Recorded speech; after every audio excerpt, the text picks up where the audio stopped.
The night Lord Ashworth pointed at Elizabeth Voss in front of 60 guests and said, "And this one." She did not flinch.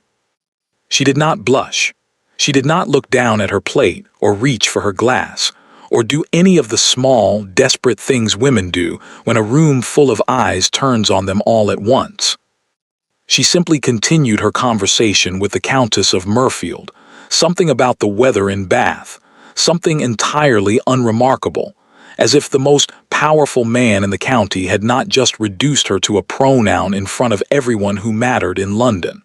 The Countess noticed. She pressed her lips together and said nothing. The rest of the room noticed too. There was a pause, the particular kind of pause that fills a drawing room when something has happened that cannot be taken back, and then, slowly, the noise resumed. Glasses lifted. Conversations restarted. And Elizabeth Voss sat perfectly still at that long table, her back straight, her expression pleasantly blank, and her left hand hidden beneath the tablecloth, where no one could see that she was gripping her napkin so tightly her knuckles had gone white. Nobody in that room knew why she didn't react. By the end of the season, everybody would. It had been Lady Thornfield's idea to invite her. This was the detail Elizabeth would return to later, in the quiet of her rented rooms on Clarges Street, when she was trying to make sense of how an evening that had begun so ordinarily had ended the way it did. Not her idea, not her ambition. Lady Thornfield, 71 years old, sharp as a letter knife, and one of the few women in London who invited people to her table for reasons entirely her own, had sent the card herself. Miss Elizabeth Voss, Tuesday, 8 o'clock. Do not be late and do not bring anything. I have everything I need.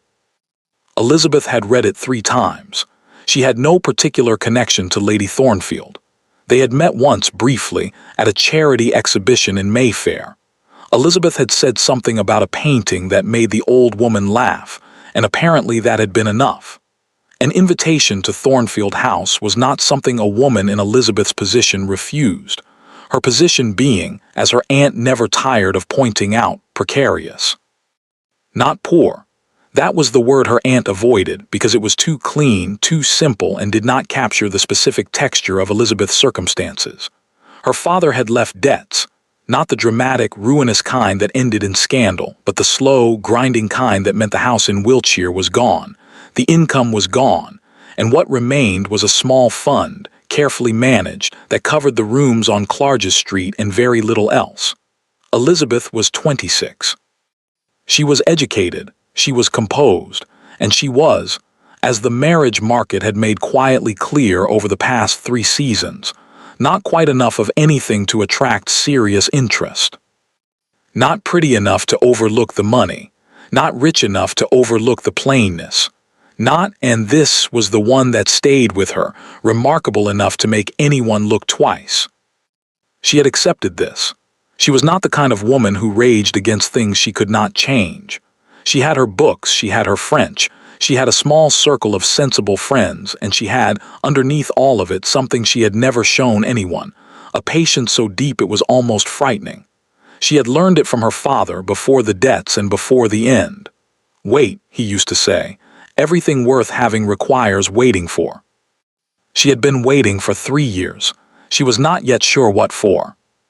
She arrived at Thornfield House at 2 minutes to 8, which Lady Thornfield appeared to consider acceptable. She was shown to the drawing room, introduced to several people she half recognized, and one she did not, and was in the middle of a perfectly pleasant exchange about the new exhibition at the Royal Academy when the door opened and James Ashworth, the Duke of Carwick, walked in. The room shifted. It was not anything visible, no one gasped, no one turned dramatically, but something changed in the air, the way a room changes when a fire is lit in a cold grate. People became slightly more aware of themselves. Shoulders straightened. Voices dropped a register. Elizabeth noticed it and found it faintly interesting, the way she found most things faintly interesting, with a detachment that sometimes worried her and sometimes felt like the only sane response to the world. She had heard of Ashworth. Everyone had heard of Ashworth. 34 years old, the youngest duke in the country, famously difficult and famously intelligent, with a fortune so large it had stopped being a real number and become simply a fact of nature, like the weather. He had a reputation for precision in business, in conversation, in his opinions of people. He did not waste words. He did not waste time. He had, it was said, ended 2 friendships and 1 business partnership simply by deciding, with very little visible emotion, that he was done. He was also, Elizabeth observed as he crossed the room, exactly as handsome as the rumors suggested, which she considered an unfair distribution of advantages. Lady Thornfield made the introductions herself. This was unusual. The old woman had a secretary for that sort of thing, and Elizabeth noticed that she watched Ashworth's face carefully as she went around the room. Each name, each title, each careful, gracious acknowledgement, until they reached Elizabeth. Lady Thornfield had turned, opened her mouth, and Ashworth spoke first. "And this one," he said, with a brief, entirely indifferent glance in Elizabeth's direction, before turning to accept a glass of wine from a footman. The silence lasted perhaps 2 seconds.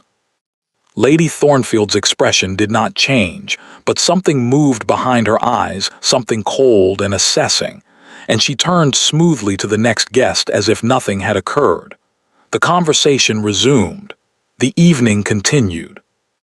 And Elizabeth picked up her wine glass, turned to the Countess of Murfield, and asked what she thought of the weather in Bath. She did not look at Ashworth again for the rest of the evening. Not once.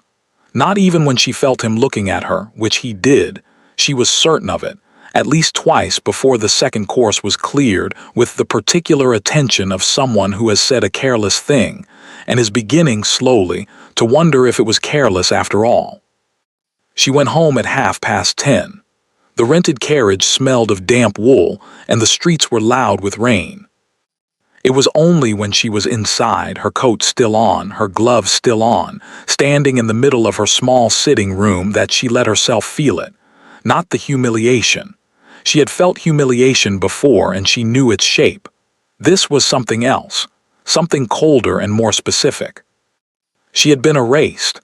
In front of 60 people, by a man who had not even bothered to learn her name, she had been reduced to a gesture.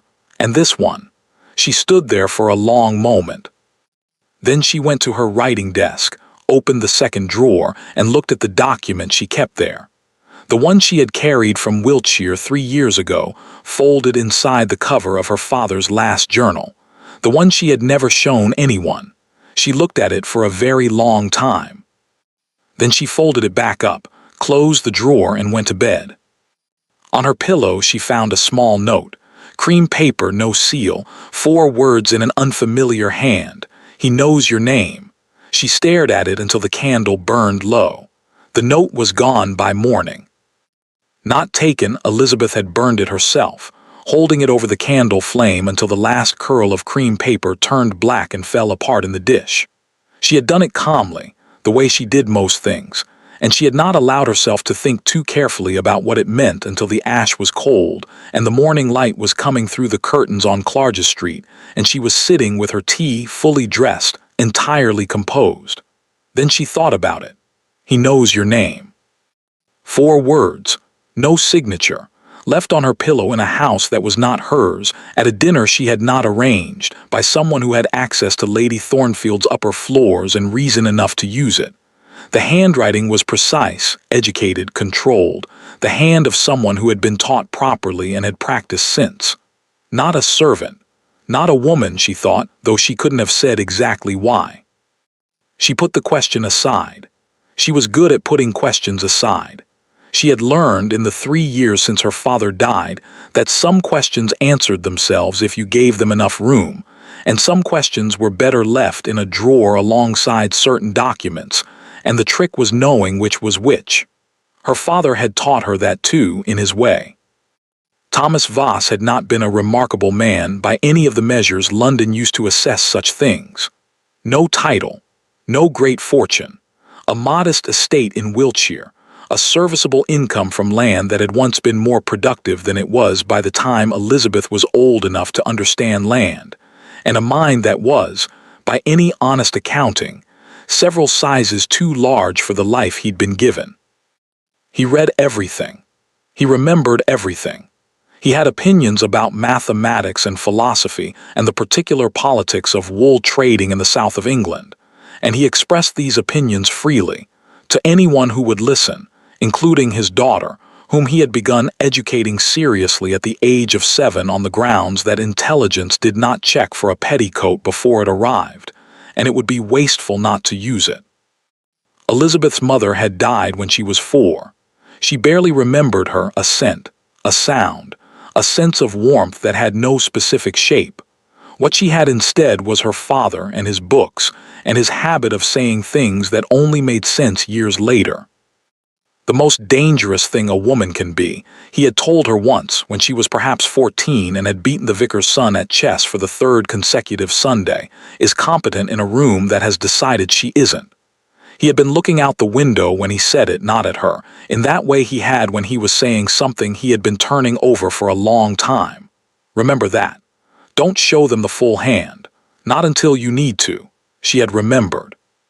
What she had not known, what nobody had told her, because her father had been careful, meticulous, almost obsessive in his carefulness, was that Thomas Voss had spent the last 8 years of his life in a financial arrangement with the previous Duke of Carwick. Not the current Duke. The father. A private loan, substantial, secured against nothing visible, documented in a single agreement that her father had drawn up himself without a solicitor, because he had not wanted a solicitor to see it. She had found this document 6 weeks after his death, inside the cover of his last journal, exactly where he had left it, where, she understood now, he had left it for her to find. There was no note attached. Her father had trusted her to understand what she was looking at. She had understood. The loan had never been repaid. The old Duke of Carwick had died 2 years before her father, leaving his debts, his estate, and his complicated legacy to his son, to James Ashworth, who was now 34 years old and apparently unaware that somewhere in the inheritance he had received was an outstanding obligation to a man named Thomas Voss. An obligation that had, with interest, grown into a sum that would make even a duke pause. The document was legal.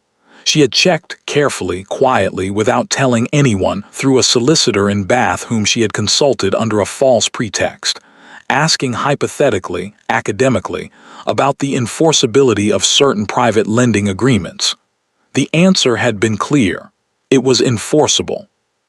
She had known this for 3 years. She had done nothing with it, not because she was afraid and not because she lacked the will, but because her father's voice was always there, steady and patient. Don't show them the full hand. Not until you need to. She had been waiting to need to. After the dinner at Thornfield House, she began to think that the time for waiting might be coming to an end. Not because of what Ashworth had said, and this one, though she would be lying to herself if she claimed it had not landed somewhere deep and specific. In that place she kept carefully walled off where the humiliations accumulated silently and were never, under any circumstances, permitted to show on her face. But because of the note. He knows your name.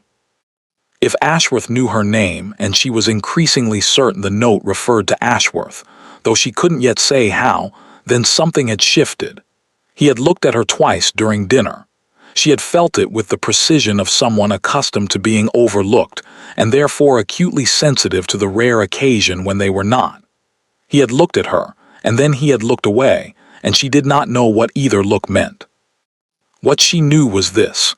The document in her drawer connected her to James Ashworth, whether he was aware of it or not. And someone in that house knew her name. And the handwriting on that note was educated and controlled and had been placed on her pillow by someone with both access and intention. She needed to know who. She dressed, finished her tea, and sat down at her writing desk. She did not open the second drawer. She opened the top one instead and took out a fresh sheet of paper and wrote a short note to Lady Thornfield's secretary, requesting, if it was not too great an imposition, a brief audience with her ladyship at her earliest convenience on a matter of a personal and somewhat delicate nature. She sealed it, gave it to the girl who came to clean the grate, and went to find her coat. She had 3 errands to run. The third one was at the offices of a solicitor in Gray's Inn Road, not the man in Bath, a different one, recommended to her 6 months ago by a friend and filed away in her memory for future use. She thought the future might have arrived. She was back on Clarges Street by 4 o'clock, her errands complete, her face showing nothing of what the day had contained. She was hanging up her coat when her aunt arrived, unannounced, as her aunt always arrived, with the particular energy of a woman who considered prior notice a form of weakness. Aunt Harriet was 58, formidable, and had strong opinions about Elizabeth's situation, which she expressed regularly and at length. She was also, beneath all of it, the only person in the world who had loved Elizabeth consistently since her father died, and Elizabeth therefore tolerated the opinions with more grace than they strictly deserved. "You were at Thornfield House last night," Harriet said, settling herself into the better chair without being invited. "I heard this morning. Lady Carston mentioned it. She said," a pause, deliberately waited. "She said the Duke of Carwick was there." "He was," Elizabeth said. And nothing, he arrived. He had dinner, he left." Harriet looked at her for a long moment with the expression she used when she suspected Elizabeth was being technically truthful while omitting something significant, which she was. "Lady Carston said there was an incident." "Lady Carston," Elizabeth said pleasantly, "was not there." "No, but the Countess of Murfield was, and she apparently told Lady Carston that." "Aunt," Elizabeth sat down across from her, "it was an unremarkable evening. I met some interesting people. The food was excellent. I am perfectly well." Harriet looked at her hands, both of them, visible, relaxed in her lap, and appeared to decide reluctantly to believe her. "He is not a kind man," she said finally, "whatever you may have heard about his fortune." "I know. His father wasn't either." Elizabeth looked up. It was a small thing, barely a flicker, but Harriet caught it, because Harriet caught everything. "You knew his father," Elizabeth said, not a question. "Slightly, a long time ago." Harriet smoothed her skirt in a way that meant the subject was closing. "I simply mean that the family has a history of a particular way of seeing the world, in which other people are largely ornamental." Elizabeth said nothing. After Harriet left, she sat in the fading afternoon light for a long time, turning a new thought over in her mind. Her aunt had known the old Duke of Carwick. Her aunt had never mentioned this. Not once in 3 years, not when the estate was sold, not when the debts were settled, not when Elizabeth had made her quiet, careful trip to Bath with a document hidden inside a book. She went to the second drawer and looked at the agreement again. The old Duke's signature at the bottom next to her father's. The date, 12 years ago. Harriet would have been 46. Elizabeth would have been 14, beating the vicar's son at chess and being told not to show her full hand. She read the document one more time, very carefully, looking for something she might have missed. She found it on the 3rd page. A name she had always passed over, assuming it was the solicitor's clerk or a witness of no particular significance. The name was H. Voss. Her aunt had witnessed the agreement. Elizabeth closed the drawer, folded her hands on the desk, and sat very still while the room grew dark around her. So Harriet had always known, and Harriet had said nothing. And now James Ashworth, who had looked at her twice across a dinner table and called her, and this one apparently knew her name. She thought of her father's voice. Patient. Certain. Everything worth having requires waiting for. She had been waiting for 3 years. She was done waiting. James Ashworth had not slept well. This was unusual. He was not by nature or by habit a man who lay awake turning things over. He had trained himself out of it years ago, the same way he had trained himself out of several other unproductive tendencies. Sentiment, hesitation, the particular weakness of caring too much what a room thought of him. He slept efficiently. He rose early. He moved through his days with the kind of forward momentum that other men found either admirable or exhausting, depending on how much of it was directed at them. But he had lain awake until 2 in the morning, and when he finally slept it was badly, and when he rose at 6 his first coherent thought, before the coffee, before the correspondence, before the day had any right to make demands on him, was of a woman sitting perfectly still at Lady Thornfield's table with her knuckles white beneath the cloth. He had not meant to see that. He had not meant to look. He rang for his secretary. Richard Hale had been Ashworth's secretary for 6 years, which made him, by Ashworth's own private accounting, the longest surviving occupant of the position and possibly the most useful person in his life. He was 31, unremarkable in appearance, remarkable in almost every other way, organized to the point of what Ashworth occasionally suspected was a mild affliction, possessed of a memory that bordered on unsettling, and entirely, constitutionally incapable of flattery. This last quality Ashworth valued above all the others. He appeared at the study door within 4 minutes of being summoned, which was his usual time, notebook already open. "Elizabeth Voss," Ashworth said before Hale had fully crossed the threshold. "Clarges Street, tell me what you know." Hale did not blink. In 6 years he had learned that Ashworth's requests arrived without preamble and were best answered the same way. "Daughter of Thomas Voss, late of Wiltshire. Father died 3 years ago, debt modest but accumulated over time. The estate was sold. She has been in London since, living on what appears to be a carefully managed private fund. No significant social connections, though Lady Thornfield appears to have taken an interest recently." He paused. "She is 26. Educated. No marriage prospects currently active as far as I'm aware." Ashworth was looking out the window at the gray morning street below. "That's what's known about her. What's not known?" Hale was quiet for a moment, the particular quiet of a man who is deciding something. "Her father," he said finally, "had a connection to your father." The room was very still. "What kind of connection?" Ashworth said. It was not a question. His voice had gone to that flat, precise register that meant something had landed. "I don't know the details. I know that your father's private accounts, the ones that were never fully audited after his death, contained references to a Thomas Voss, payments received, over several years." Another pause. "I flagged it at the time of the estate settlement.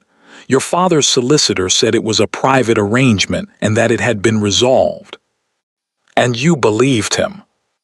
"I had no reason not to at the time." Ashworth turned from the window. "Find the records."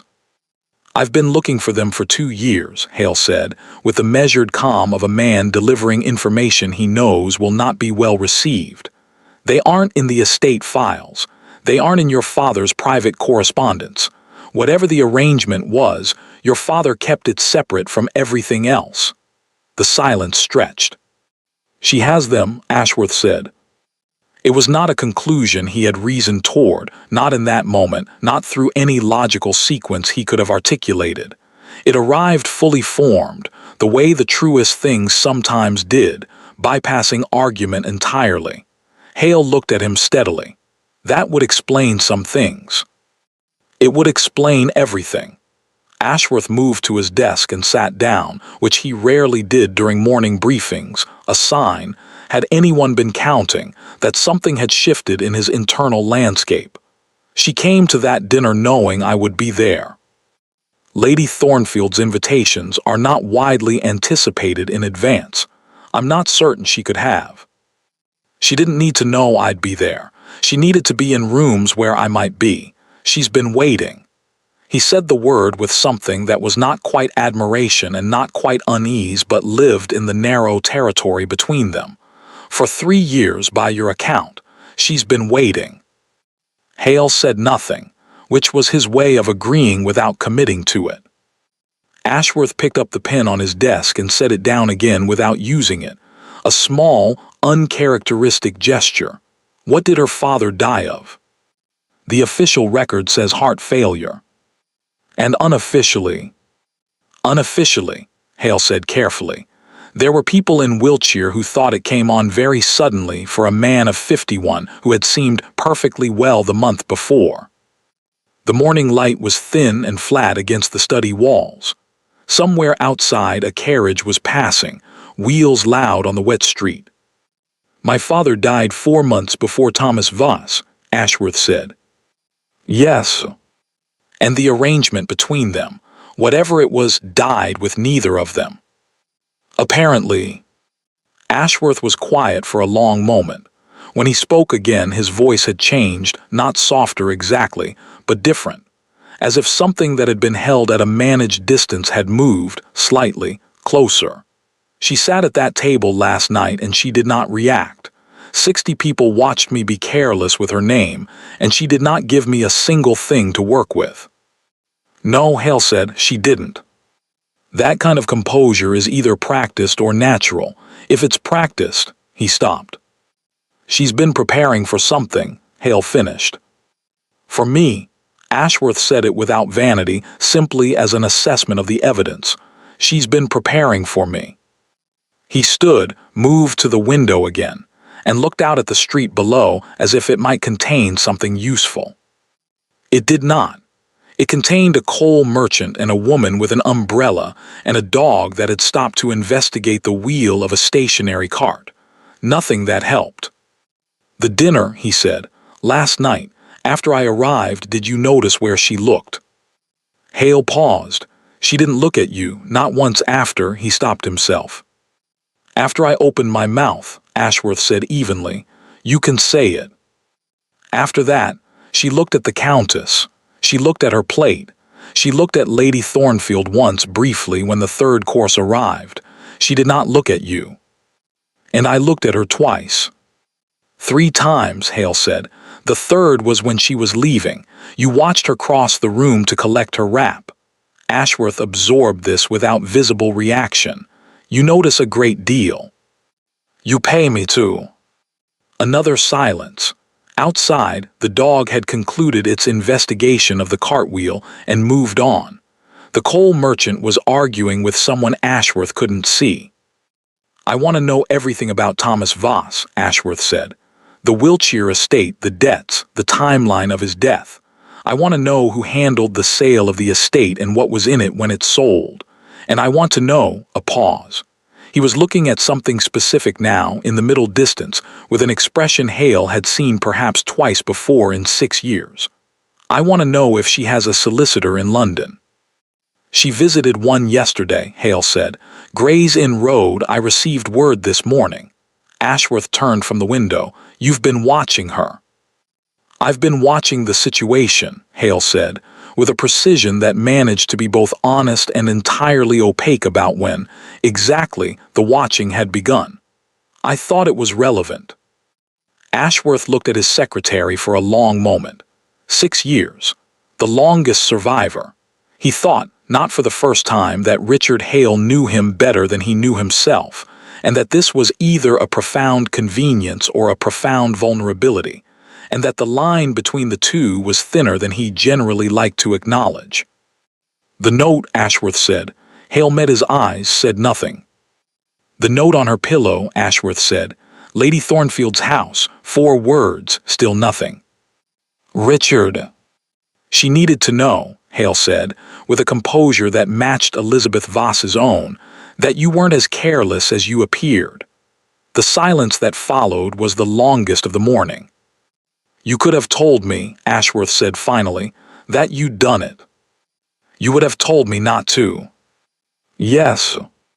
"And it needed to be done." Ashworth looked at him for another moment.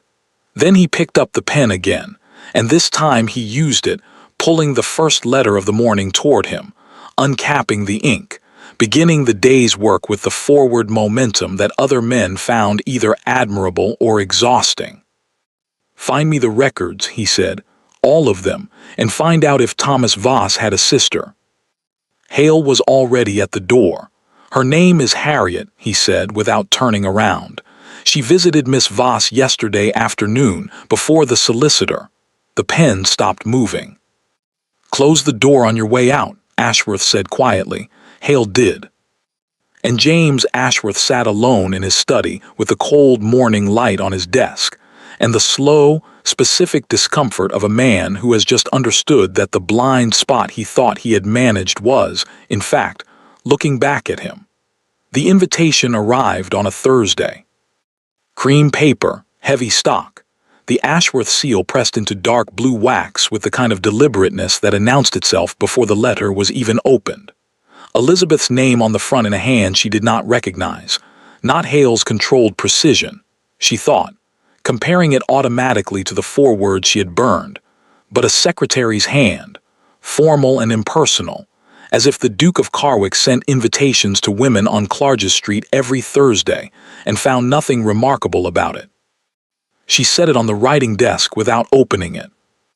She made tea. She sat down, she looked at it for 4 minutes, then she opened it. His Grace the Duke of Carwick requests the pleasure of Miss Elizabeth Voss at dinner. Friday, 7 o'clock, Ashworth House, Grosvenor Square.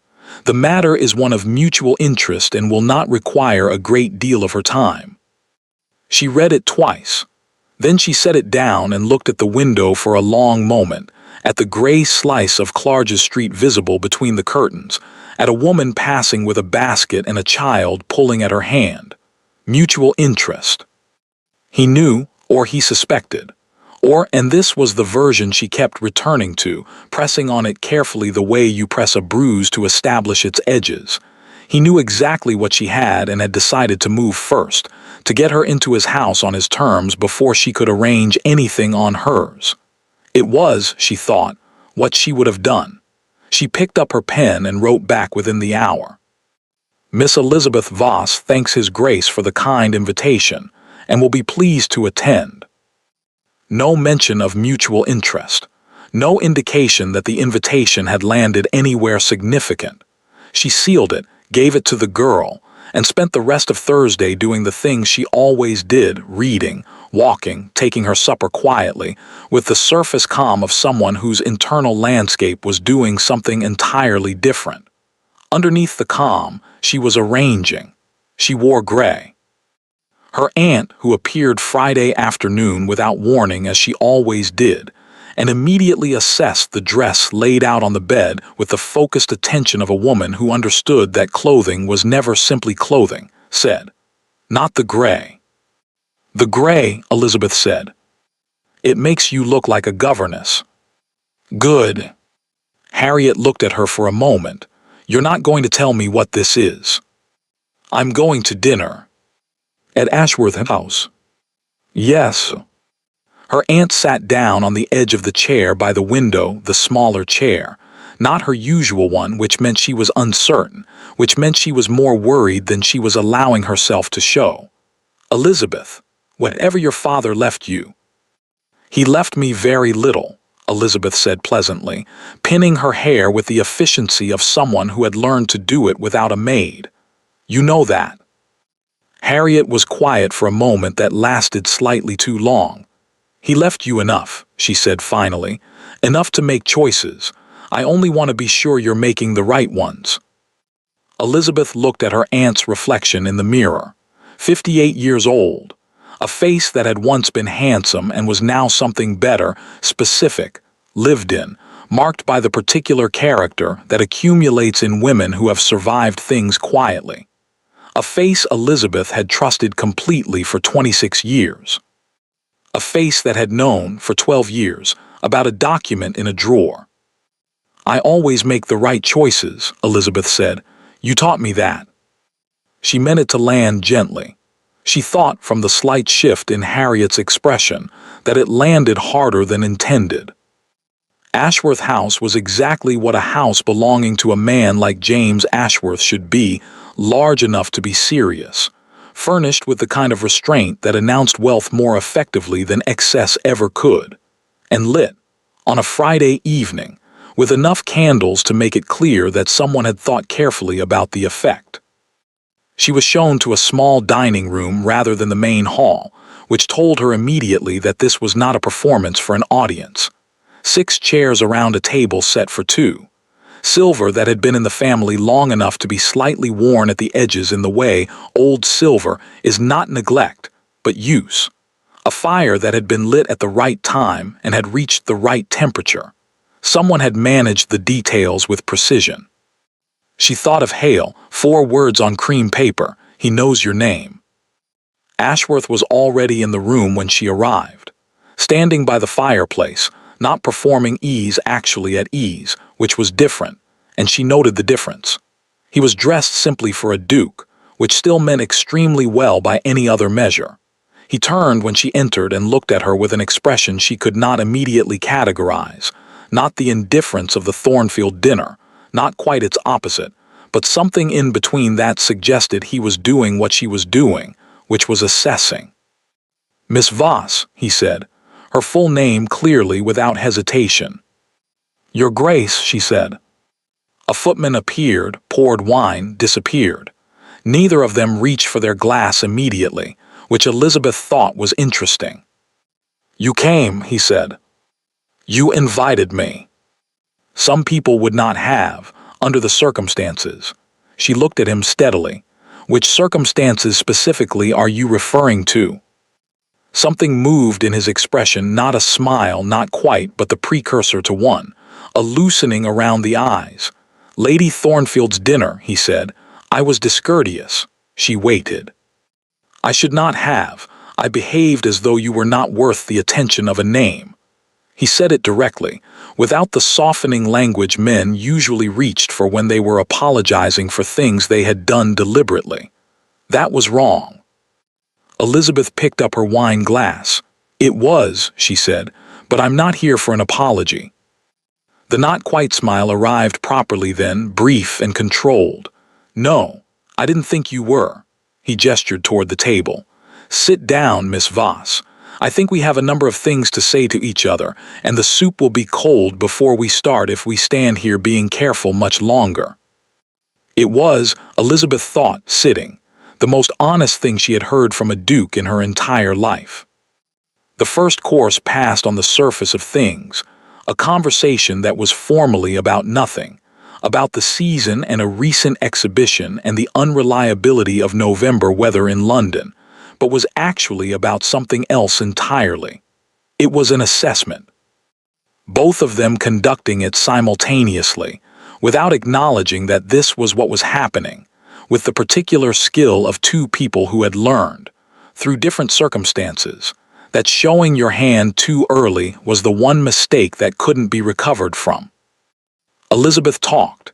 She was good at talking, not the bright, performing talk of women who had learned to fill a room, but the quieter, more dangerous kind that asked questions disguised as observations and listened to the answers with total attention. She had learned it from her father. It had served her well in 3 seasons of rooms that had decided she wasn't worth listening to. Ashworth talked too, and this surprised her. She had expected a man who extracted information the way he apparently extracted everything efficiently without giving much back.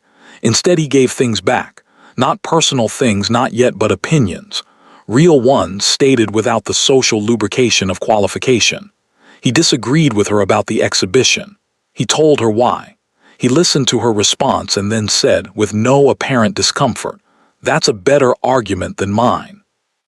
It was so unexpected that she almost let it show on her face. The second course arrived. The fire settled. Outside, the London night was doing what it always did, pressing in, rain on glass, the occasional sound of a carriage. And inside the small dining room there were 2 people sitting across a table from each other with the growing, slightly unsteady awareness that this was not going the way either of them had planned. "Your father," Ashworth said when the footman had withdrawn, directly without preamble between one moment and the next. "Tell me about him." Elizabeth set down her fork. "What would you like to know?" "What he was like, not the facts. I can find the facts. What he was like."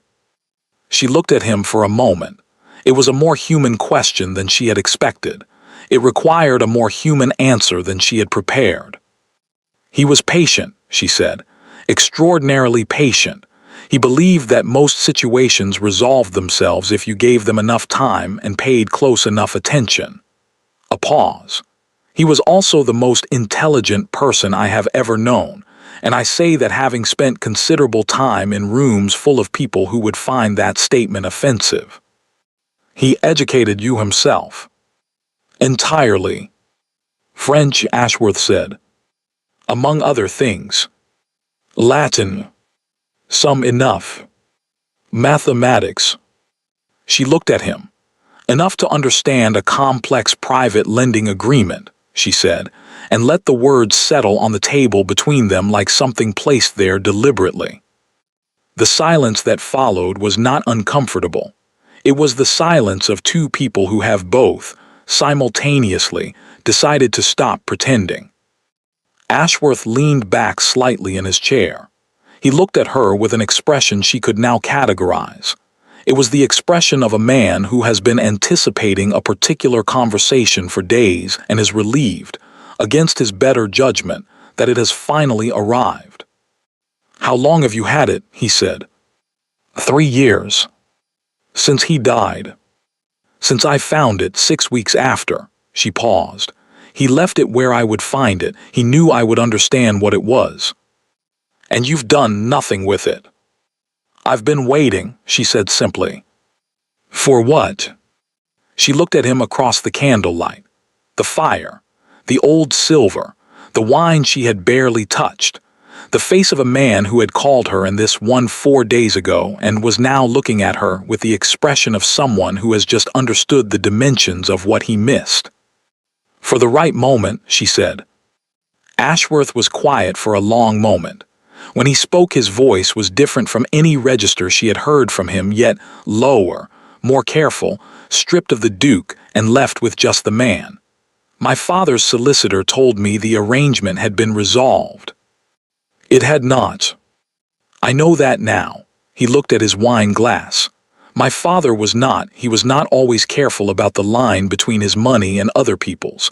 I became aware of this after he died. The full extent of it took time to. He stopped, started again. I have been trying for 2 years to find the records of what he owed and to whom. Why? Because they were his debts, Ashworth said, with a simplicity that landed in an unexpected place in Elizabeth's chest.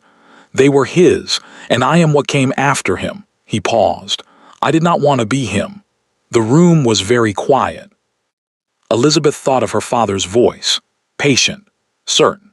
She thought of a document in a drawer in Wiltshire, folded inside a journal, left precisely where she would find it. She thought of 12 years of silence from the woman who had witnessed it, and of Hale's 4 words on cream paper, and of the way Ashworth had looked at her twice across Lady Thornfield's table with the particular attention of someone who has said a careless thing and is beginning to wonder. She thought of all of it. Your father's solicitor lied to you, she said. The arrangement was not resolved. The sum outstanding with interest is considerable. I have the original document legally witnessed, fully enforceable. She paused. I have had it for 3 years and I have told no one. Why? Ashworth said, the same word she had used, the same weight. She picked up her wine glass. Because collecting a debt was never the point, she said. Understanding why it existed was. Ashworth looked at her for a long time without speaking. Outside, a carriage passed. The rain had stopped. The fire shifted and settled. Your aunt, he said finally, Harriet Voss. Elizabeth went very still. She witnessed the agreement, Ashworth said, which means she was there, which means she knew both of them, your father and mine, in a context that neither of them apparently chose to explain to their children. Yes, Elizabeth said quietly. Have you asked her? Not yet. Are you going to? She looked at him. Are you? The not quite smile appeared again, and this time it stayed longer. I think, Ashworth said, that we may need to do a number of things together, Miss Voss, that neither of us anticipated doing when this week began. It was, Elizabeth thought, almost certainly true. She was trying to decide how she felt about it when the door opened. Not a footman, not Hale. A woman, tall, dark-haired, wearing traveling clothes that were expensive and slightly disordered, as if she had arrived from somewhere and come directly here without stopping to change, which she had stood in the doorway of the small dining room, and looked at the table set for two with an expression that cycled through surprise, understanding, and something colder, in the space of about 3 seconds. "James," she said. Ashworth had gone entirely still. "Vivienne," he said. The woman's eyes moved to Elizabeth.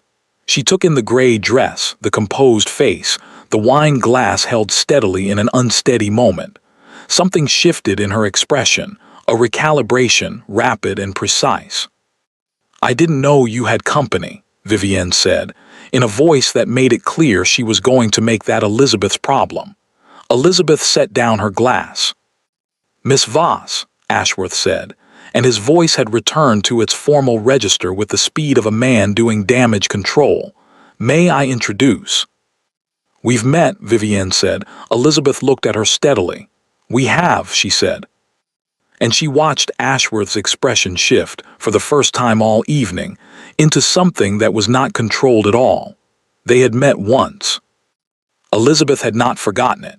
She did not forget things, as a rule, and this particular memory had the specific sharpness of something that had been filed carefully away under possible future relevance. 2 years ago, a literary salon in Bloomsbury, the kind that attracted people who considered themselves too interesting for ordinary drawing rooms, writers, minor aristocracy with intellectual pretensions, the occasional genuinely brilliant person surrounded by people performing brilliance. Elizabeth had been there because a friend had invited her. Vivienne Castle had been there because she was exactly the kind of woman those rooms were designed for. She was 31 now, which made her 30 when they'd met, and she had been even then the kind of beautiful that required no assistance from a room, the kind that arrived first and arranged everything else around itself. French mother, English father, educated on the continent, returned to London 4 years ago with a reputation that preceded her in the particular way reputations do when they are built on a combination of genuine talent and strategic visibility. She painted. She wrote occasionally.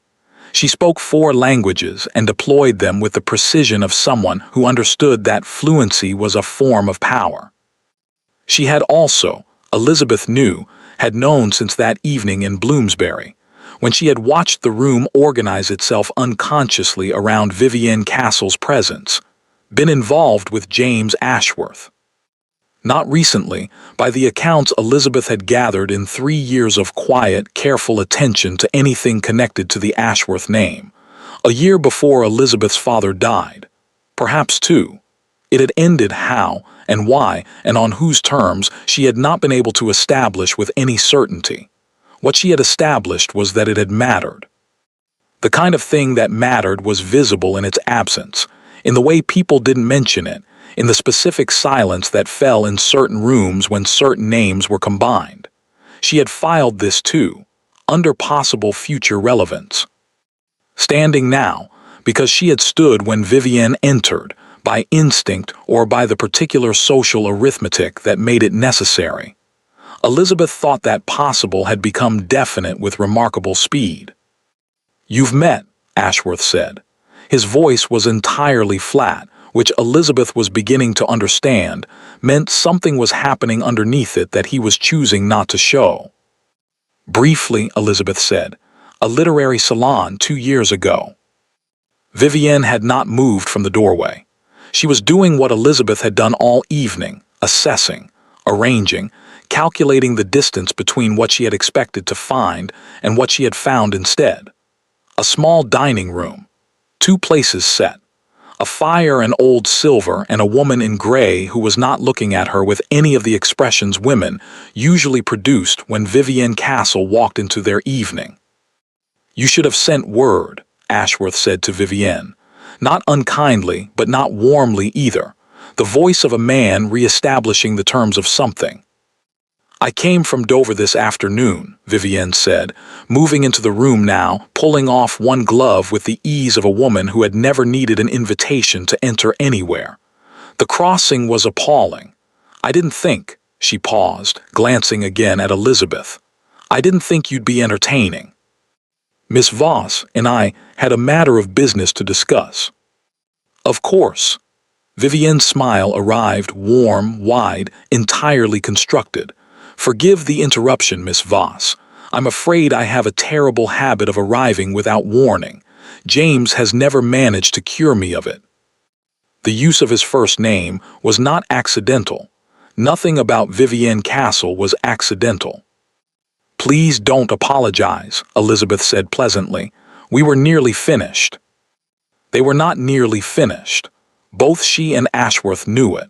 She saw him register the strategic retreat in her words and the slight tension around his eyes that meant he didn't want her to make it.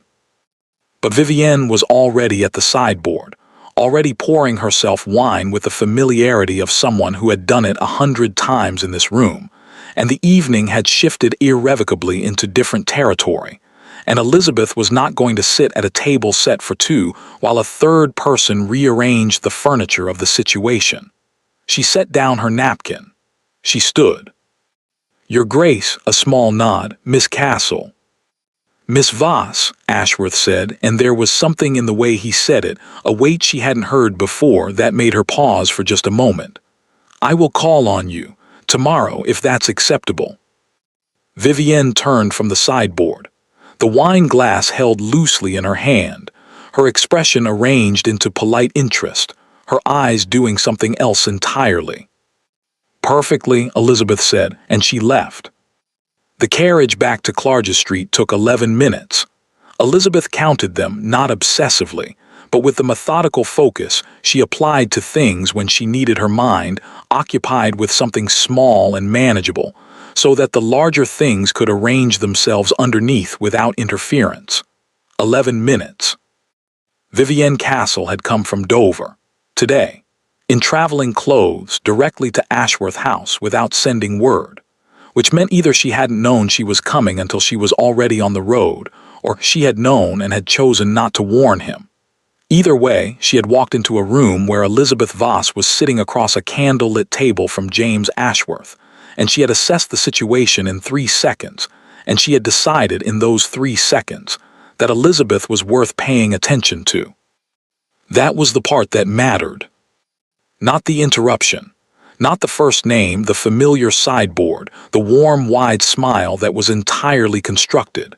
What mattered was that Vivienne Castle, who had been in another country this morning, was now in London, in Ashworth House, and she had looked at Elizabeth with the eyes of someone taking careful aim. Elizabeth had been measured. She wanted to know why. She was home by 9 o'clock. She sat at the writing desk and did not open the second drawer. She opened the top one instead, took out a fresh sheet, and wrote to the friend who had brought her to the Bloomsbury salon 2 years ago, a woman named Clara Marsh, sensible and well-connected and possessed of an enviable memory for social history. "Dear Clara, I wonder if you might know anything of Vivienne Castle's current situation. I understand she has been abroad. I ask for reasons I will explain in full when I see you, which I hope will be soon. Your affectionate friend." She sealed it and set it aside for the Morning Post. Then she sat back and thought about Ashworth's face when Vivienne had walked through the door. Not guilt, not the particular rearrangement of expression that accompanied something hidden being suddenly exposed. It was something older than guilt, something that had already been processed and set down and was being picked up again against his will. The face of a man reopening something he had believed closed. I did not want to be him, his father. He had said it about the debts, about the dishonesty, about the particular way the old Duke had moved through the world without adequate accounting for what he left behind. But Elizabeth thought, sitting in the quiet of Clarges Street, that it meant something larger, that the not wanting had shaped him, had made him hard and precise and efficient in ways that looked like coldness from the outside, but were possibly something else from the inside. She was thinking about this, turning it over, pressing on it carefully, when the knock came at her door. Not the front door, the side entrance off the small passage that the charwoman used in the mornings. Elizabeth sat very still for a moment. Then she took the candle from the desk and went to open it. Vivienne Castle stood in the passage, her traveling cloak still on, the expensive disorder of her appearance unchanged from an hour ago. Up close, she was even more precisely beautiful than across a dining room, and up close, also, the warmth was entirely gone.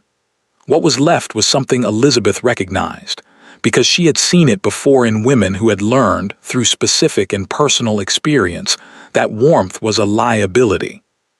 "Miss Voss," Vivienne said, "I apologize for the hour." "Come in," Elizabeth said. She made tea, not because either of them wanted it, but because it gave her hands something to do and her eyes a reason to look away long enough to think. Vivienne sat in the good chair, Harriet's chair, she thought, and unwound her cloak and looked around the small sitting room with an expression that was not contempt and not sympathy, but something more complicated than either. "You know who I am," Vivienne said, "what I was." "To Ashworth, yes."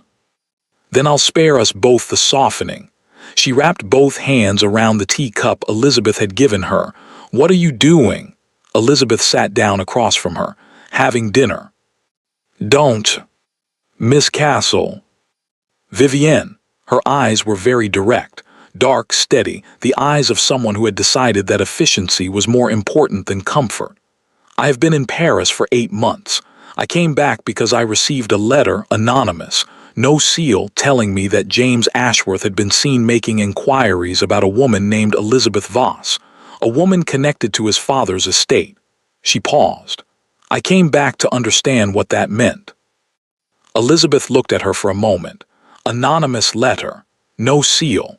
She thought of cream paper and 4 words and a man named Hale who had decided things needed to be done. "Who sent it?" she said. "I don't know. I assumed you might." "I didn't." Vivienne studied her. "No," she said after a moment, "I don't think you did." She set down her cup. "What's in the document?" Elizabeth was quiet. "There is a document," Vivienne said. "It connects you to the Ashworth estate. I've gathered that much. James has been looking for something for 2 years, and I think whatever you have is what he's been looking for." Her voice was controlled, careful, but underneath it something was moving, urgency, or something adjacent to it. "I need to know what's in it." "Why?" Vivienne looked at her hands for a moment. It was the first gesture Elizabeth had seen from her that was not arranged. "Because the old Duke of Carwick," she said quietly, "was not only dishonest with money. The room was very still." "He owed your father a debt," Vivienne continued. "I know that much. I know it was financial, but I think," she stopped, pressed her lips together, started again more carefully. "I think there was another agreement, not financial, something that involved your father keeping quiet about something he knew, and I think that is what got him killed." The candle on the writing desk flickered. Outside, Clarges Street was entirely silent, the particular silence of London at 9:30 when the rain has stopped and the carriages have thinned, and the city is between one thing and the next. Elizabeth did not let anything show on her face. But her mind had gone very fast and very cold to the 3rd page of the document in the 2nd drawer, to the clause she had read 100 times and had always understood as a formality. Standard legal language, a confidentiality provision, she had thought, protecting the terms of the loan from public knowledge. She thought of it now with different eyes. The party of the first part agrees to maintain complete silence regarding all matters pertaining to the events of the 14th of March, 1800 and... "What happened," Elizabeth said, "on the 14th of March?" Vivienne looked at her. Something shifted in her face, relief, or the precursor to it. The expression of someone who has been carrying something alone and has just found, unexpectedly, that they are not required to carry it alone anymore. "A girl," Vivienne said, "a housemaid at Carwick Park. She died. The old Duke was there." She paused. "Your father was there too." The silence stretched. "My father witnessed it," Elizabeth said, not a question. "Yes." "And the loan, the agreement, was payment for his silence." "Yes." Elizabeth looked at the wall for a long moment. At the small painting her father had kept, a landscape, nothing important, a field in Wiltshire with a grey sky above it. She had brought it to London because it was the only thing she had that still smelled faintly, when she held it close, of the house he had died in. "He never told me," she said, quietly, to herself as much as to Vivienne.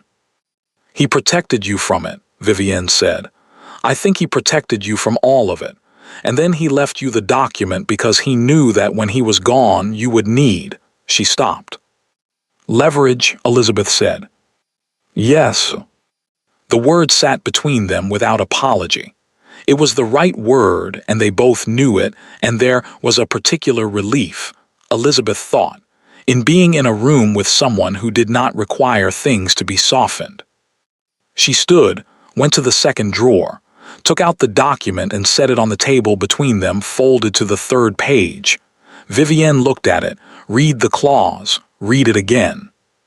"He was protecting the wrong person," Vivienne said. Her voice had gone flat. "Your father. He was told the girl's death was an accident and he believed them and he kept the silence and they paid him for it and the money kept coming because the silence had to keep holding." She stopped. Her hands were very still on the cup. "And then your father started asking questions, started doubting, and then he died." "Of heart failure," Elizabeth said, "at 51. "Yes." Elizabeth stood very still with the candle flame and the gray landscape, and the document on the table between them. "James doesn't know any of this," Vivienne said. "About the girl, about your father. I want you to understand that. Whatever he is, whatever the name means, whatever you think of him, he doesn't know." "I believe you," Elizabeth said. And she did. She thought of his face at dinner. I did not want to be him. And she believed it entirely and wished with a small and specific pain that she didn't have to. "Then what do we do?" Vivienne said. Elizabeth looked at her. The woman who had walked into her evening like a disruption, like a problem, like one more thing to manage, and who was sitting now in Harriet's chair at 9:30 with cold tea, and the particular exhaustion of someone who has been carrying a secret across the channel for 8 months. "Tomorrow," Elizabeth said, "Ashworth is calling on me." "I know." "And you," Elizabeth paused. "Why did you really come here tonight? Not to warn me, you could have written." Vivienne was quiet for a moment. Then, "Because I needed to know if you were someone I could trust with this." "And—" Vivienne looked at her steadily. "You opened the door," she said. "You made tea. You didn't pretend the document didn't exist. You said leverage without flinching." A pause. "Yes, you're someone I can trust with this." Elizabeth picked up the document, folded it, and held it in both hands. "I need one thing from you," she said. "Before tomorrow, before Ashworth, I need to know everything you know about the 14th of March, the girl, the witnesses, what happened and who else was there." She paused. "Everything." Vivienne nodded. "And Vivienne," Elizabeth looked at her directly, "my aunt, Harriet Voss, she witnessed the original agreement, which means she may have known about the girl." Something crossed Vivienne's face, not surprise exactly, but the expression of a piece sliding into place. "Then we need to speak to your aunt," Vivienne said, "before she speaks to anyone else." Outside, Clarges Street remained entirely silent. Somewhere in Grosvenor Square, Elizabeth thought, James Ashworth was sitting in a small dining room with cold soup and old silver, and a woman he had believed, until an hour ago, that he understood.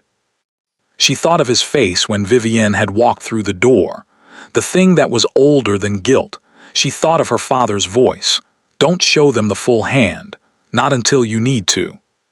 She was beginning to think that the time to show it was coming faster than she had planned. Harriet Voss arrived at Clarges Street at 8 o'clock the following morning. She had not been summoned. Elizabeth had not written, had not sent word, had done nothing to indicate that anything had changed since Thursday afternoon when Harriet had sat in the good chair and said he left you enough with the particular weight of a woman who knows exactly how much enough is. She arrived because she had not slept. Elizabeth could see it the moment she opened the door, the slight looseness around her aunt's eyes, the careful way she was holding herself upright, the coat buttoned incorrectly by one button and not yet noticed. Harriet Voss did not make small errors of dress. She was the kind of woman who checked her buttons. Elizabeth stood back to let her in and said nothing about the buttons. "Vivienne Castle is in London," Harriet said, before she had cleared the threshold. "I know," Elizabeth said. "She was here last night." Harriet stopped walking, turned. The expression on her face was not the one Elizabeth had expected, not guilt, not the defensive rearrangement of someone caught in something. It was something older and more tired. The expression of a woman who has been waiting for a particular door to open for a very long time and has finally heard the handle turn. "Sit down, Aunt," Elizabeth said gently. "I'll make tea, and then I think you're going to tell me everything." It took 2 hours. Not because Harriet was evasive. She had, it became clear, decided somewhere in the sleepless night behind her that evasion was finished, that the specific exhaustion of 12 years of careful silence had accumulated to a point she could no longer carry. But because the story itself was long and had edges she kept stopping to examine, as if seeing them clearly for the first time. She had known the old Duke of Carwick for many years before the agreement. Not well, not intimately, but in the way people who move in overlapping circles know each other. He had been a friend of her late husband's, a shooting acquaintance, the kind of man who was welcome in rooms because of what he was rather than who. The 14th of March had been a house party at Carwick Park. Harriet had been there. Thomas Voss had been there, younger then, before the debts, before the slow narrowing of his circumstances. There had been 20, perhaps 25 guests over 4 days. On the third night, a housemaid named Agnes Pryor had fallen from the upper gallery of the main staircase. The word fallen sat in the room between them. "She didn't fall," Elizabeth said. Harriet's hands around her cup were very still. "No one said she didn't." "No one said she did, either." A long pause. The official account was that she had been carrying a lamp and lost her footing on the top step. The gallery railing was examined afterward and found to be sound. Harriet paused again. She was 19 years old. She had been in service at Carwick Park for 2 years. Who was with her? No one could say. The house was dark. It was past midnight. The other servants were below stairs. Another pause. The old Duke was seen coming from that corridor 20 minutes before she was found. Seen by whom? By your father, Harriet said quietly, and by me. The fire in the grate had burned down. Neither of them moved to tend it. You both saw him, Elizabeth said. Yes. And you said nothing. Harriet closed her eyes briefly. We said nothing immediately because we were told by the Duke's solicitor, who arrived with remarkable speed for a man who had not been at the house party, that the matter had been investigated and determined to be an accident, that the girl's family had been compensated, that any suggestion to the contrary would be treated as slander against a peer of the realm. She opened her eyes. Your father was not a wealthy man, Elizabeth. He had a daughter.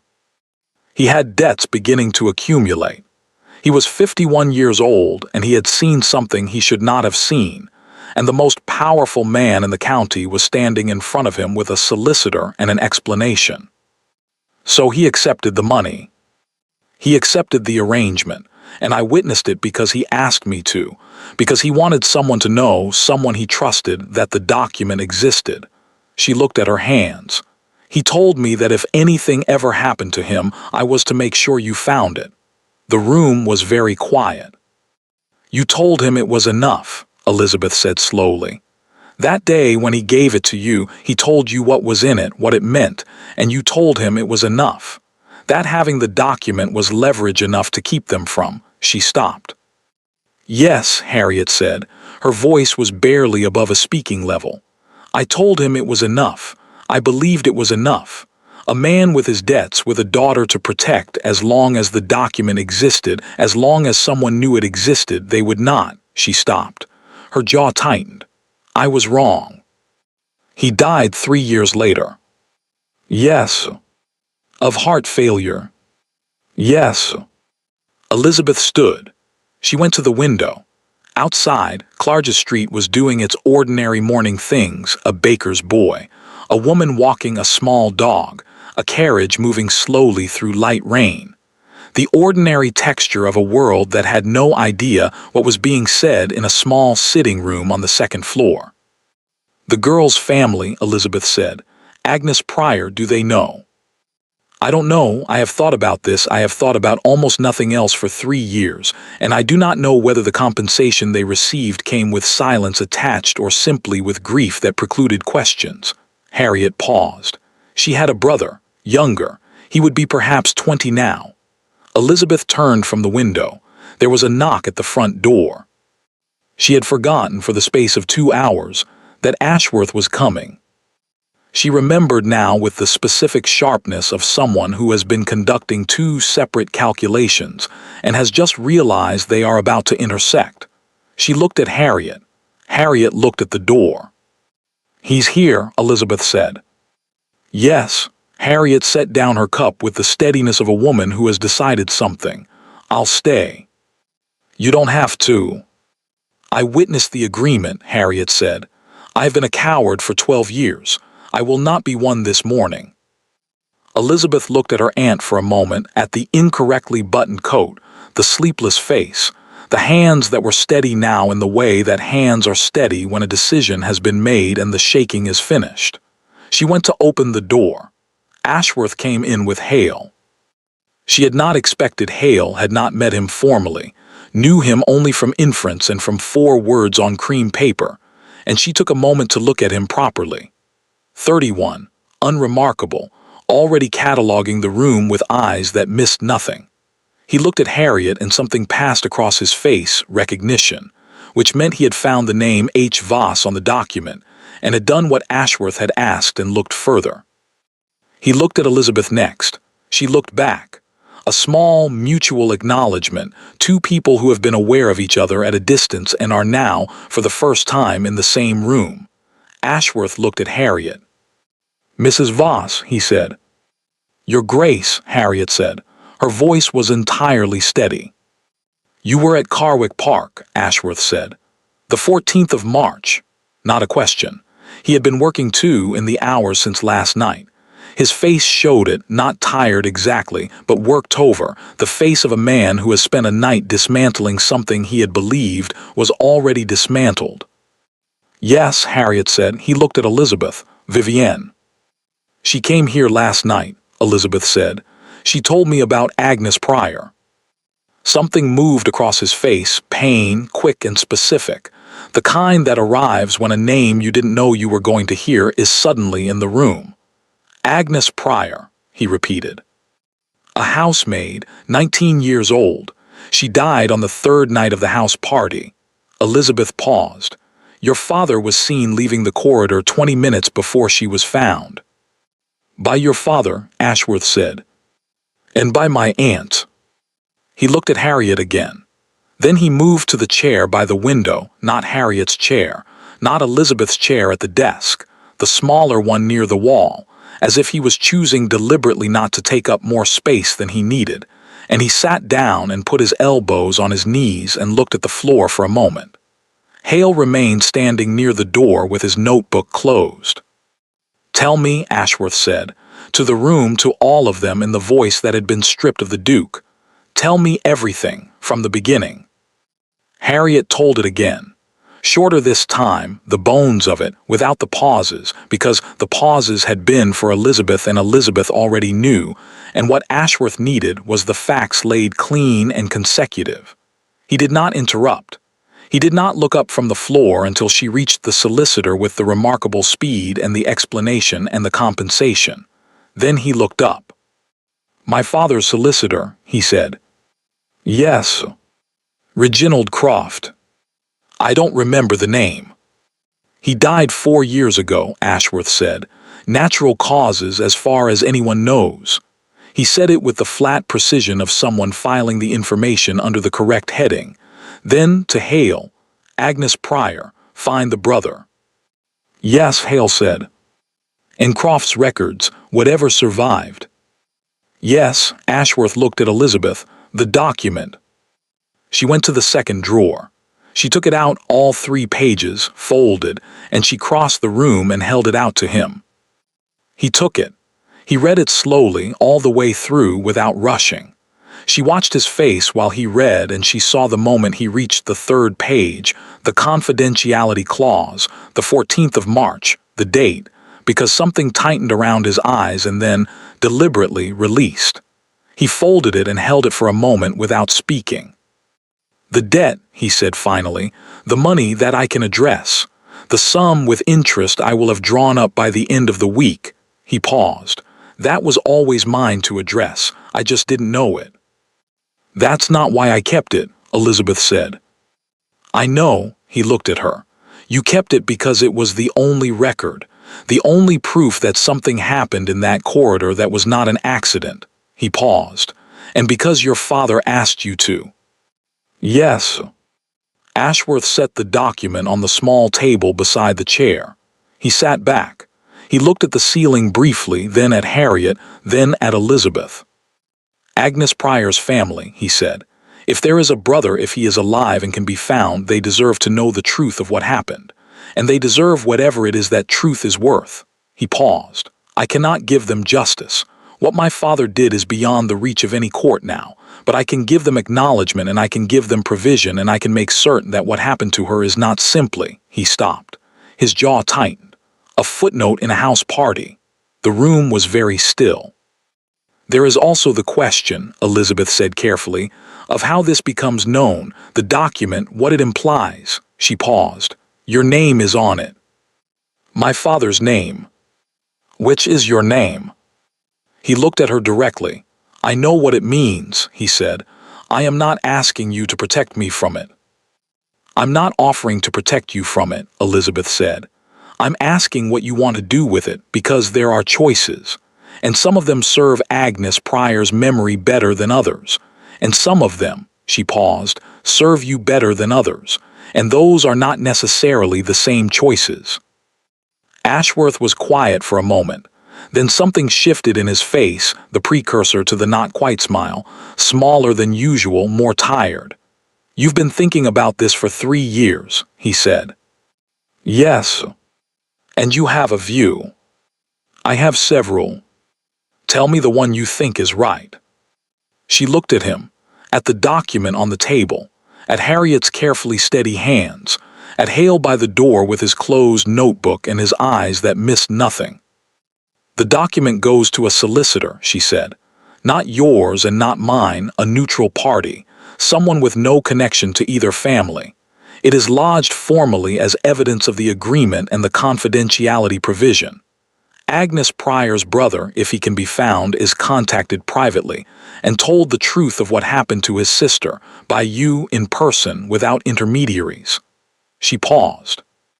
"The Ashworth estate makes provision for the Pryor family, significant provision, not a payment for silence but a documented acknowledgement of what was taken from them. The document becomes a matter of private legal record rather than public scandal." Another pause. "And the debt to my father's estate is settled, with interest, as you said." Ashworth had not moved. "And in exchange," he said slowly, not a challenge, a completion. He was following the logic. "In exchange," Elizabeth said, "I give you the document, the original. You take it to the neutral solicitor yourself. You make the arrangements yourself, without my name attached to any of it." "Why?" She looked at him steadily. "Because my father kept that secret for 12 years and it cost him his life. I have no interest in his name being attached to this any longer than necessary. He was not a villain. He was a frightened man who made a choice he spent the rest of his life trying to live with." She paused. "He deserves to be remembered as what he was before that corridor, not as what that corridor made him." The silence was long. Harriet was looking at her hands. Hale had not moved. Ashworth picked up the document from the table. He looked at it once more, not reading, just looking at it, the way you look at a thing you are deciding to take on. Then he looked at Elizabeth. "There's something you haven't asked for," he said. She waited. "You haven't asked for anything for yourself," he said. "The debt to your father's estate, yes, but nothing for you. 3 years of carrying this, the cost of that." He paused. "Why?" Elizabeth looked at him for a long moment. At the chair he had chosen, the smaller one, the one that didn't claim the room. At the voice that had been stripped of the Duke. At the face that said, "I did not want to be him," and meant it with the full weight of a man who had been trying, in his precise and armored way, to be something else. "Because," she said, "I didn't want you to think I was for sale." The room was completely still. Then Ashworth said, very quietly, "I don't think that." "I know," Elizabeth said. "That's why I told you." They were there for another hour. Hale took notes. Harriet answered questions, quietly, precisely, with the thoroughness of a woman emptying a weight she has carried too long. Ashworth asked and listened, and did not flinch from any of it, including the parts that were most specifically about his father, about the kind of man the old Duke had been in corridors after midnight when he believed no one was watching. When it was over, when the notes were complete and the questions were exhausted, and Harriet had finally, quietly, begun to cry with the contained efficiency of someone who has been not crying for a very long time, Ashworth stood and picked up the document and held it with both hands. "I'll find the brother," he said. "I'll go myself." "I know," Elizabeth said. He looked at her. There was something in his face that she had not seen there before, not the Duke's precision, not the armor, not the not-quite smile. Something that had been underneath all of it, she thought. Something that had been there since a dinner table and a white-knuckled napkin, and a woman who did not flinch. "Miss Voss," he said. "Your Grace." "When this is done," he stopped, started again. "When this is done, I would like to call on you, not for business." Elizabeth looked at him for a long moment. Outside, the rain had stopped. The light on Clarges Street was thin and clean, the particular light that comes after rain when the city looks briefly like it has been washed and is beginning again. "When it's done," she said. He nodded, he left. Hale paused at the door, turned, briefly, and looked at Elizabeth with the eyes of a man who had sent a note on cream paper and was, she thought, not entirely displeased with where it had led. He said nothing. He closed the door behind him. Harriet looked up from her hands. Her eyes were red, but her face was returning to itself. The strong, specific face of a woman who had survived things quietly and was, perhaps for the first time in 12 years, not required to survive this particular thing anymore. "He's not his father," Harriet said. "No," Elizabeth said, "he's not." She stood at the window and watched the street below until the Ashworth carriage was gone. Then she went to the second drawer out of habit, out of the deep-set reflex of 3 years, and opened it. Empty. She stood looking at the empty drawer for a long moment. Then she closed it and turned back to her aunt and said, "I'll make more tea." That evening, a letter arrived from Vivienne Castle. Brief, no address at the top. The handwriting controlled and precise. The hand, Elizabeth thought, of someone who had been educated properly and had practiced since. "Miss Voss, I leave for Paris in the morning. I came back because I thought I needed to fix something. I find it was already being fixed, and rather more elegantly than I would have managed. The brother's name is William Pryor. He is 21 years old. He works at a printmaker's in Southwark. I found this 3 months ago and did not know what to do with it. Now I think you do. VC." Beneath this, a Southwark address. Precise. Correct. The address of a man who did not yet know that his sister's death was about to be acknowledged by a duke, in person, without intermediaries. Elizabeth read the letter twice. Then she set it on the desk and sat for a long time in the quiet of Clarges Street, in the thin, clean light that comes after rain. She thought about Vivienne on a channel crossing in bad weather, carrying 8 months of a secret and a Southwark address, and the particular exhaustion of someone who has been trying to fix something alone. She took out a fresh sheet of paper. "Dear Vivienne, safe travels. The tea was terrible and the hour was appalling, and I am glad you came. EV." She sealed it. She would send it in the morning. Then she went to bed, for the first time in 3 years, without checking the second drawer. William Pryor was not difficult to find. Ashworth went himself, as he had said he would, on a Tuesday morning in the third week of November when the city was cold and flat, and the streets of Southwark smelled of ink and river and coal smoke. He took no carriage, not to Southwark, not to printmaker's workshop where a young man of 21 would look up from his work and see a duke standing in his doorway and have no framework whatsoever for what came next. He took a cab. He wore a plain coat. He brought Hale because Hale was necessary, and because Ashworth had learned in 34 years that there were moments when having a witness was not a legal consideration but a human one.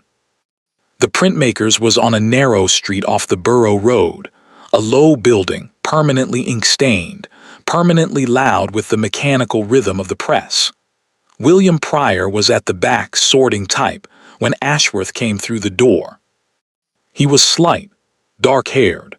He had his sister's eyes. Ashworth did not know this, had never seen Agnes Pryor, but he would learn it later from a photograph the family kept, and he would carry the knowledge of it quietly for the rest of his life. He looked up when the door opened and went through the ordinary sequence of a young man registering that the person who has entered his workplace is several social strata above it.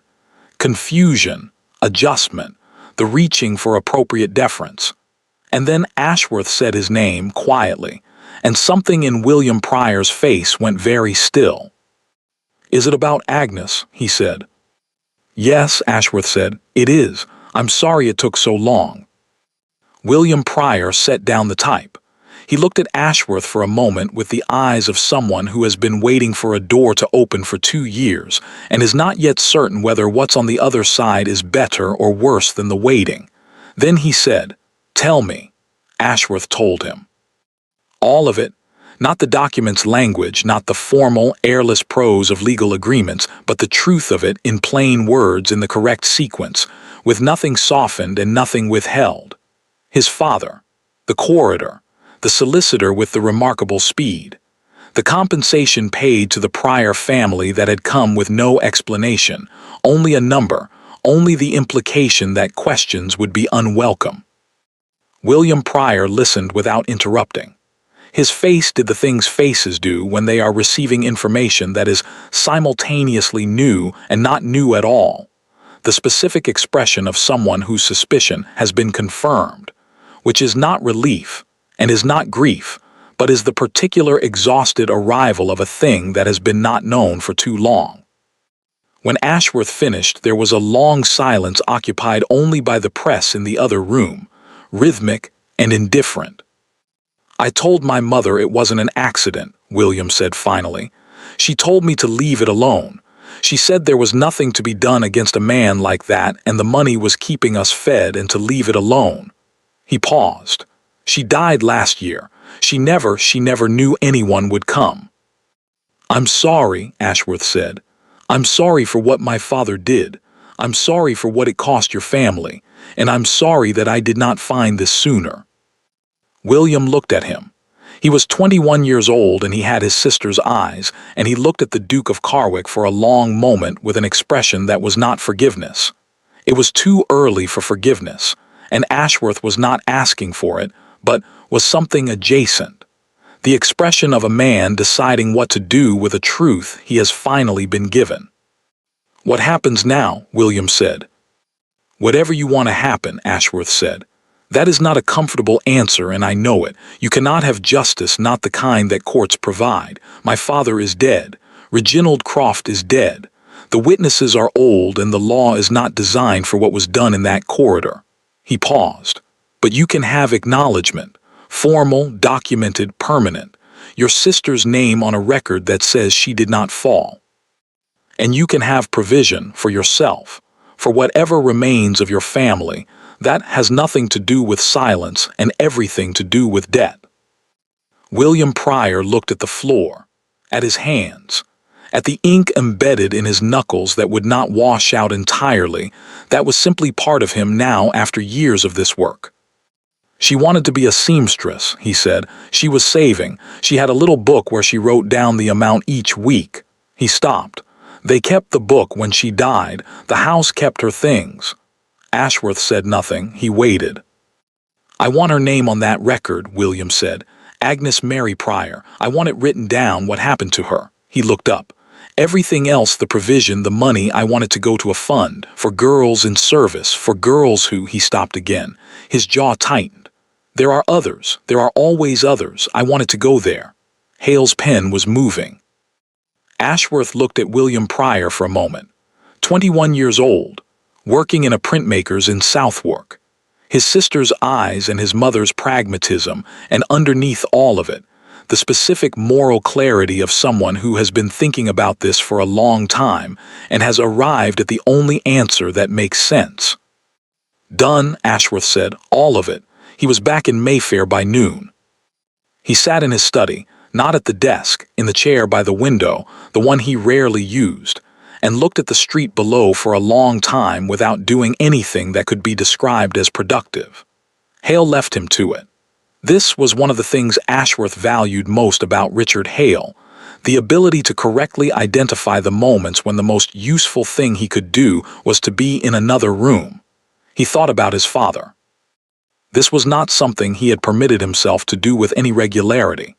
The old Duke of Carwick had been dead for 5 years, and Ashworth had spent those 5 years in the controlled forward momentum of a man who has decided that the most appropriate response to inheritance is to be better than what he inherited.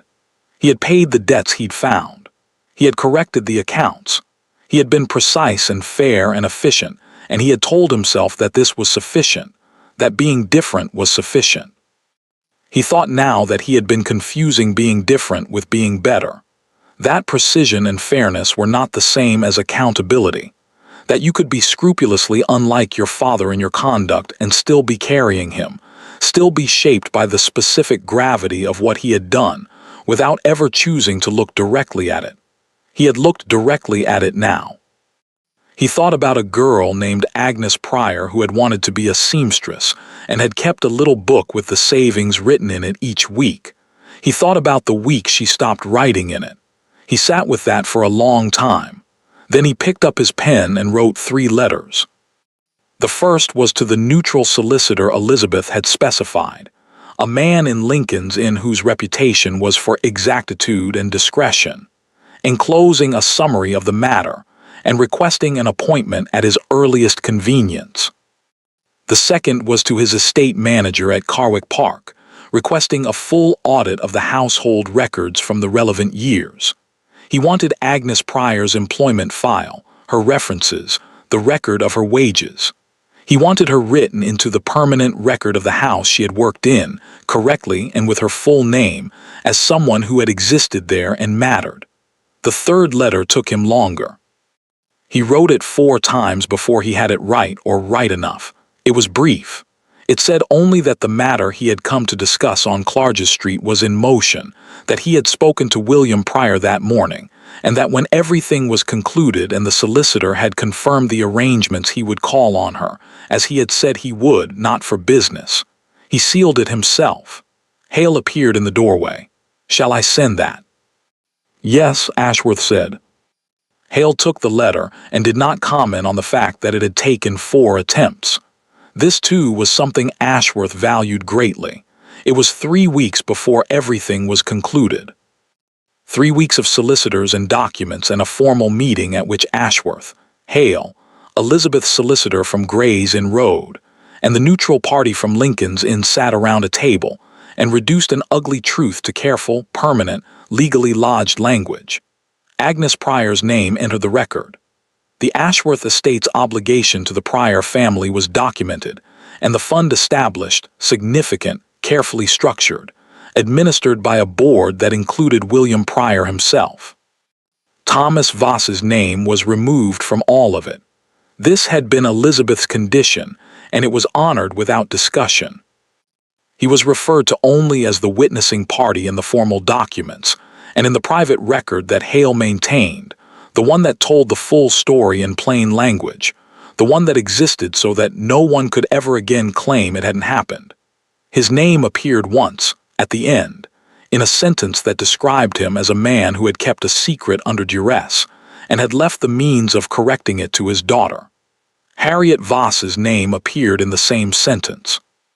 Harriet, when Elizabeth told her this, sat in the good chair and said nothing for a long time. Then she said, "Your father would have been pleased." And Elizabeth said, "I know." And neither of them said anything else about it because some things are complete without further words. Vivienne Castle wrote once more from Paris, brief, direct, the same controlled handwriting, I heard. "Well done, both of you. VC." Elizabeth wrote back, "Come back when you're ready. London has improved somewhat. EV." She did not know if Vivienne would. She thought perhaps she would, eventually. Some things required time and distance, and a channel crossing in bad weather before they became possible again. Elizabeth understood this. She was, after all, her father's daughter. The letter from Ashworth came on a Wednesday. "Miss Voss, it is concluded. I will call on you tomorrow if that is acceptable at 3 o'clock, not for business. Ashworth." She read it once, set it on the desk, looked at it for perhaps 30 seconds, then she went to find her aunt. "He's calling tomorrow," she said.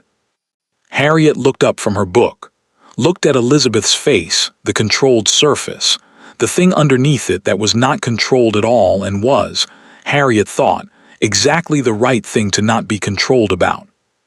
"The gray dress," Harriet said. Elizabeth looked at her. "The gray dress makes you look like a governess," Harriet said firmly. "Wear the blue."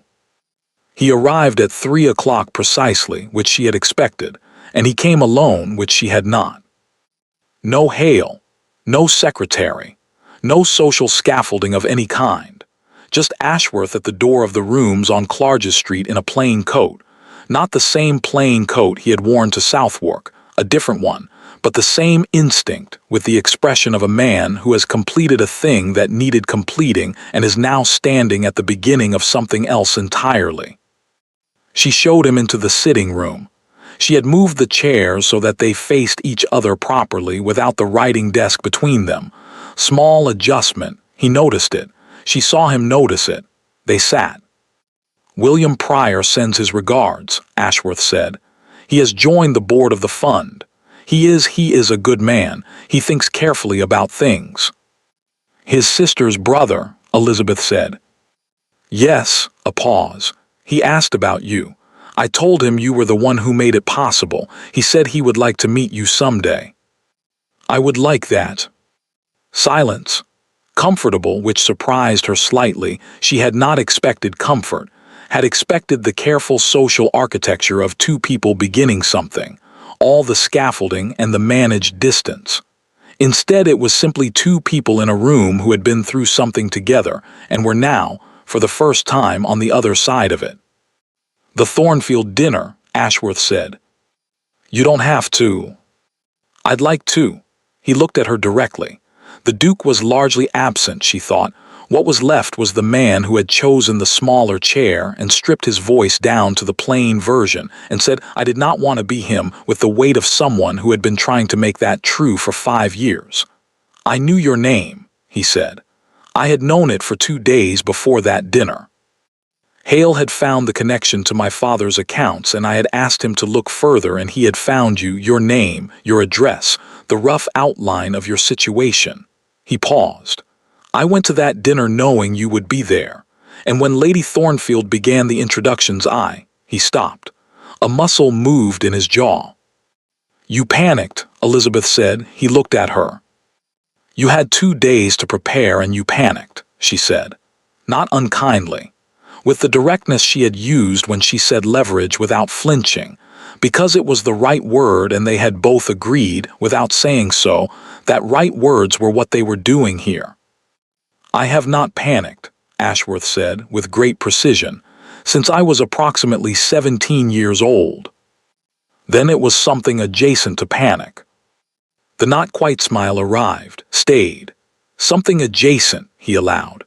"I had a woman in the room who I knew was connected to something I had not yet resolved, whose father I believed my father had wronged, and I did not know how much she knew or what she intended, and He paused. "I reduced her to a pronoun, in front of 60 people, because I did not know what else to do with her." Elizabeth looked at him, "And then you looked at me twice during dinner." 3 times, he said. Hale tells me 3. I know, I felt the third one. Something shifted in his face. The precursor to the not quite smile, but slower this time, more deliberate. The expression of a man allowing something to be true rather than managing it. The napkin, he said, under the table I saw it. I know you saw it. That was when he stopped. When what? He looked at her for a long moment. Outside on Clarges Street, the November afternoon was doing its gray, unhurried work. Inside the sitting room, the fire was at the right temperature, and the chairs were facing each other properly, and there was no writing desk between them. That was when I understood, Ashworth said, that whatever she was carrying it alone, and that it had weight, and that she was not going to let it show. He paused, and I thought that was either the saddest thing I had seen in a very long time or the most remarkable, and I could not determine which. Elizabeth said nothing. I have since determined which, he said. She looked at him steadily. The blue dress, the chair facing properly, 3 years of a drawer that was now empty, and a father's voice that said everything worth having requires waiting for, and a woman sitting perfectly still at a long table while her knuckles went white beneath the cloth. And this one, she said quietly. He met her eyes. I know. Those were your words. I know. No flinching, no softening language. They were wrong and they were cowardly, and you deserved better from the first moment and every moment since. He paused. I am not skilled at this. He gestured slightly, a small, uncharacteristic movement, at saying the thing plainly. You're doing it now, Elizabeth said. With considerable effort. I know, she looked at him, I can see that. Another silence. This one longer. The fire. The gray afternoon. The 2 chairs facing each other in a room that was small and rented and entirely, Elizabeth thought, sufficient. I would like to call on you again, Ashworth said, regularly, with the intention of, he stopped, tried again, with the intention of this becoming something that has a name. Elizabeth looked at him for a long moment. She thought about what it meant, the Ashworth name, the Ashworth history, the specific weight of what that corridor at Carwick Park had cost, and what had been paid to correct it. She thought about her father's patience, and her aunt's incorrectly buttoned coat, and Vivienne Castle on a channel crossing in bad weather. She thought about an empty drawer and a blue dress, and a woman who had sat in 60 people's judgment with white knuckles and had not once, looked away. She had been waiting for 3 years. Yes, she said, I think I would like that. The not quite smile arrived, and this time it became something else entirely, something that had been underneath it all along, she thought, waiting with the particular patience of things that are real. Good, Ashworth said, simply, quietly. Outside on Clarges Street, the November afternoon continued its gray, unhurried work, entirely indifferent to the fact that something had just begun in a small sitting room on the 2nd floor. A baker's boy passed, a woman with an umbrella, a dog investigating a cartwheel with the focused attention of a creature that believes all things are worth examining carefully. The fire settled. The chairs remained facing each other, and James Ashworth, the Duke of Carwick, stayed for tea. The ball was Lady Thornfield's idea. It was always Lady Thornfield's idea. The old woman had, in the year since the dinner that had started everything, developed a proprietary interest in the situation that she expressed by arranging things, and then standing back to watch them unfold with the satisfaction of a chess player who has been several moves ahead since the opening. She was 72 now and no less sharp, and she had told Elizabeth, when the invitation was issued, that she was doing it because she was old, and she had earned the right to be pleased about things that deserved being pleased about. Elizabeth had kissed her cheek and told her that was entirely fair. The ball was in December. Thornfield House was lit from ground to cornice. Every window, every candle, the particular extravagant warmth of a house that is being used for exactly what it was built for. 60 guests, the same number as the year before, which was not accidental. Lady Thornfield made the introductions herself. This too was not accidental. She went around the room in her deliberate way, each name, each title, each careful acknowledgement, and the room listened with the attentiveness of people who had heard. In the way London always hears things, some version of the story of the year just passed. Not all of it. Not the corridor, not Agnes Pryor, not the document in the drawer. Those things were lodged in legal records and in the private accounting of the people who had been in a small sitting room on Clarges Street in November, and they would remain there. But enough. Enough that the room understood something had happened, something that involved the Duke of Carwick and a woman named Elizabeth Voss, and a 3-year patience that had turned out to be, in the end, the most formidable thing in it. Lady Thornfield reached Elizabeth last. She turned to her the same moment, the same position in the room, the same 60 faces, and she opened her mouth. Ashworth spoke first. "Miss Elizabeth Voss," he said clearly into the room. No gesture, no pronoun. Her full name, given the same weight as any other name in any room, which was the only weight it had ever deserved. Of Wiltshire, the most patient woman I have ever had the considerable fortune to know. The room was still for a moment. Then the Countess of Murfield, who had been at the first dinner, who had pressed her lips together and said nothing, who had spent 12 months thinking about a woman who had not flinched, began to applaud. It was a small sound, one person, slightly absurd perhaps in a drawing room, and then it wasn't small. Elizabeth did not blush. She did not look down. She looked at James Ashworth across the candle-lit room with the composure of a woman who has been carrying something alone for a long time and has recently, with considerable care and some difficulty, put it down. And she smiled. Not the pleasant blank expression she had given this room a year ago, not the carefully managed surface, something real and specific and entirely her own. Ashworth looked back at her with the expression that had been underneath the not-quite smile all along. Lady Thornfield watched all of this with the quiet satisfaction of a woman who had sent an invitation on a Tuesday and known, in the particular way of people who have been watching human beings for 72 years, that it would arrive somewhere worth arriving. She said nothing. She didn't need to. 3 things happened in the months that followed, and they are worth recording. William Pryor met Elizabeth Voss in February in the offices of the fund his sister's name had helped to establish. They spoke for 2 hours. He brought the little savings book. She held it carefully and gave it back carefully and said that Agnes had been remembered correctly, which was the only thing that could be said and the most important one. William Pryor agreed. They shook hands. He told her she was not what he had expected. She told him she took that as a compliment. He said it was intended as one. Harriet Voss burned her own copy of the original document in her sitting room on a Thursday in March, alone, with a glass of sherry and the particular composure of a woman performing a private ceremony. She did not tell Elizabeth she had done it. Elizabeth knew anyway. Some things between them had always worked like that. Vivienne Castle returned to London in April, as Elizabeth had thought she might.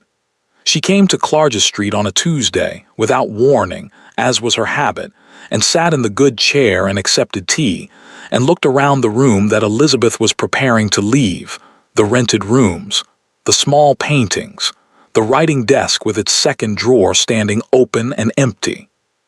"Paris?" Elizabeth asked. Eventually, Vivienne said, "There's no hurry." They sat together in the thin spring light for an hour, saying the things that needed saying and leaving out the things that didn't, and when Vivienne left she paused at the door and said, "Your father was right about you." "You didn't know my father," Elizabeth said. "No," Vivienne said, "but I know you." She closed the door behind her. Elizabeth stood in the middle of the room, the empty room, the packed trunks, the bare writing desk, and thought about a man who had believed that everything worth having required waiting for. She thought he would have been pleased. She thought he would have been right. The second drawer, which had held a folded document for 3 years, held nothing now. Elizabeth closed it one last time, picked up her coat, and went downstairs to where a carriage was waiting. She did not look back. Thank you for listening to the story all the way to the end. If you enjoyed one of our stories, let us know where you're watching from in the comments. And if you'd like to support the channel, you can join as a member or send a super thanks or super chat. Your support helps us continue creating more stories like this. Don't forget to subscribe for more stories.